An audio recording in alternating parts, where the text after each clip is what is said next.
भिरिया रोड में मंशियात जे कारोबार से ज़ाब्तो न अची सघियो। आइस जे नशे सबब नौजवान फोत। भिरिया रोड जे रेती मोहल्ला वासी 25 वरियनि जो शब्बीर सोलंकी नशे सबब बीमारी जी हालत में नवाबशाह अस्पताल में फोत थी वियो, जॾहिं त नौजवान आमिर बि आइस जे नशे सबब कुछ ॾींहं अॻु फोत थियो आहे। हिकु हफ़्ते अंदरि 2 नौजवान आइस जे नशे सबब पंहिंजूं जानूं विञाए वेठा आहिनि, पर इंतज़ामिया पारां का बि कार्रवाई नाहे कई वई। शहदादपुर में सिंध पीपल्स हाउसिंग प्रोग्राम तहत बोड मुतासिरनि लाइ तामीर थियल 60 घर औरतुनि में विराइण ऐं उन्हनि खे मालिकाना हक़ ॾियण लाइ तक़रीब कोठाई वई। इन मौक़े ते PPMNA खुर्शीद अहमद जुणेजो ख़िताब कंदे चयो त औरतूं हिन वक़्तु मुल्क जी अधु आबादी में शुमार आहिनि। 21 लख घर तामीर कराइण वारो हिन वॾे मंसूबे तहत हिन महिल ताईं 15 लख घर तामीर थी विया आहिनि।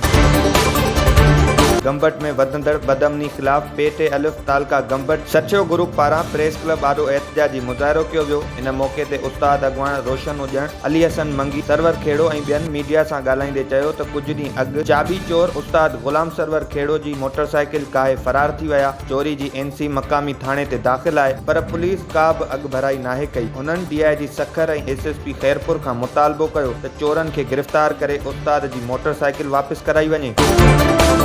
ठारूशाह में टाउन कमेटी जी मिल्कियत ते कब्ज़ो करे कूड़नि कागज़नि जी मदद सां 6 दुकान ठाराईंदड़ ख़िलाफ़ कार्रवाई। इंतज़ामिया पारां सखर हाई कोर्ट जे हुकुम बाद DC नौशेरो फिरोज अरसलान सलीम जी हिदायतुनि ते असिस्टेंट कमिश्नर शाहिद सरकी एंटी इंक्रोचमेंट सेल ऐं पुलिस एहलकारनि जी मदद सां दुकान डाहे पट करे छॾिया। इन मौक़े ते असिस्टेंट कमिश्नर शाहिद सरकी ऐं टाउन कमेटी इंतज़ामिया ॿुधायो त शहर में मौजूदु सरकारी प्रॉपर्टी ते कुतुब नाराई नाले शख़्स गैर क़ानूनी तौर ते दुकान अॾिया आहिनि, जंहिंजो case Sindh high court Sukkur bench में हलंदड़ हुयो। अॼु अदालती हुकुम बाद कार्रवाई कई वई।